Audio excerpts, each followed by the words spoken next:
Hi everyone, welcome back to my channel. నేను మీ మాలతి.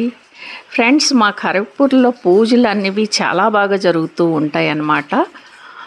శ్రావణ మాసం, కార్తీక మాసం, ఈ 2 మాసాలు శంకరుడి పూజలు అయితే చాలా బాగా చేస్తూ ఉంటారు. శ్రావణ మాసంలోన యూపీ, బీహార్ నుంచి వచ్చిన వాళ్ళు, బెంగాలీస్, వీళ్ళందరూ ఏమో పూజలు, శంకరుడి పూజలు అయితే చేస్తూ ఉంటారు. నెల మొత్తం ఉల్లి తెల్లుల్లి నీస్తెనకంటూను చేస్తూ ఉంటారు. మనం తెలుగు వాళ్ళము అమావాస్యకి అయితే నిలబడతాం కదండి. అలానే యూపీ, బీహార్ వాళ్ళు పౌర్ణమికి నిలబడతారు. అలానే బెంగాలీస్ ఏమో సంక్రాంతికి నిలబడుతుంటారనమాట. ఈ విధంగా అయితే పూజలు చేస్తూ ఉంటారు. శ్రావణ సోమవారం పూటేమో బోల్బొమ్మనేసి కావుళ్ళు తీసుకొని వస్తూ ఉంటారు. చాలామంది తారకేశ్వరం వెళ్తారు, ఒడిస్సాలో పూరి వెళ్తారు. అలానే ఎవరు వెళ్ళలేకపోతారు వాళ్ళేమో మాకు ఇక్కడ మలంచాలోన జాడేశ్వర మందిరం అనేసి ఉంది. ఆ గుడికి అయితే అందరూ వస్తూ ఉంటారనమాట. నెల మొత్తం శంకరుడి మూర్తులు పెట్టేసి పూజ చేస్తూ ఉంటారు.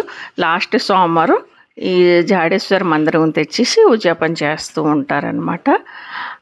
జాడేశ్వర మందిరంలో ప్రత్యేకత ఏంటంటే, ఇక్కడేమో అంతన పంట భూమి అండి.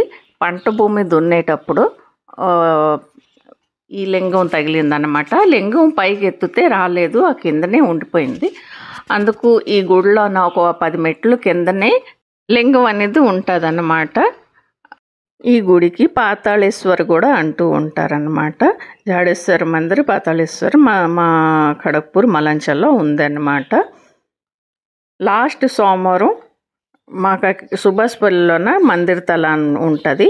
మందిర్ తలలోన పెద్ద చెరువు ఉందన్నమాట. ఆ చెరువులోన స్నానం చేసి తడి బట్టలతోని ఆడ మగ అందరూ ఈ బిందెలతోని మట్టి కొండలతోని నీళ్ళు తీసుకొని కావులతో తీసుకొని వస్తారనమాట. కావుళ్ళు తీసుకొని గుడి 4 వైపులు 3 సార్లు తిరుగుతారు. తిరిగిన తర్వాత నందేశ్వరుడు లింగం పైన తెచ్చిన కావులు నీళ్ళు, బిందెల నీళ్ళు ఉంటాయి కదండి, అవి పోస్తారు.